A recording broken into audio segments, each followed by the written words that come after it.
Hi friends, அனைவருக்கும் இனிய வணக்கம். நான் பாரதி. நான் படித்த கதைகளை உங்ககிட்ட ஷேர் பண்ணிட்டு வரேன். அந்த வரிசையில் இப்போ நம்ம பார்க்க போகிற இந்த கதையோட பேர் வாழ்க்கை ஒரு கண்ணாடி. இது ஒரு மாமியார் மருமகள் கதை. வாங்க கதையை பார்க்கலாம்.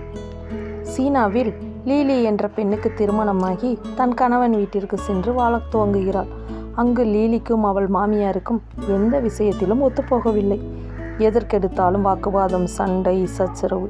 நாள்தோறும் இருவருக்கிடையே வேற்றுமை வளர்ந்து கொண்டே இருந்தது.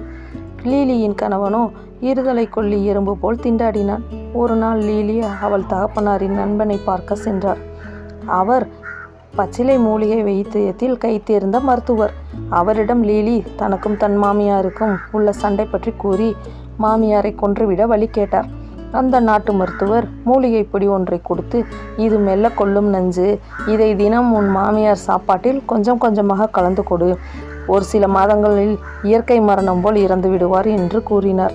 மேலும் மிகவும் கவனமாக செயல்பட வேண்டும், முக்கியமாக உன் மாமியாரிடம் மிகுந்த அன்போடு நடந்து கொள், அப்பொழுதுதான் உன்மேல் யாருக்கும் சந்தேகம் வராது, எல்லாம் ஒரு சில மாதங்கள் தானே என்று கூறி அனுப்பி வைத்தார். அதன்படி மருந்தை உணவில் கலந்து அன்புடன் மாமியாருக்கு பரிமாறினார். மருமகளின் அன்பை கண்டு மாமியாரும் அன்பாக நடந்து கொள்ள ஆரம்பித்தார்.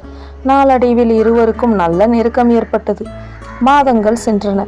மாமியாரின் அன்பில் திக்குமுக்காடிய லீலி மருத்துவரிடம் ஓடினாள். ஐயா, இந்த மருந்துக்கு மாற்று மருந்து கொடுங்கள் என கெஞ்ச.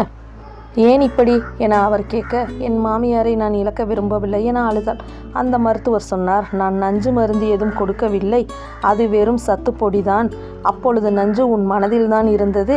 நீ அன்பாய் நடந்து கொண்டதால் உன் மனதில் இருந்த நஞ்சு கொஞ்சம் கொஞ்சமாக மறைந்து இப்போது முழுவதும் நீக்கப்பட்டு விட்டது.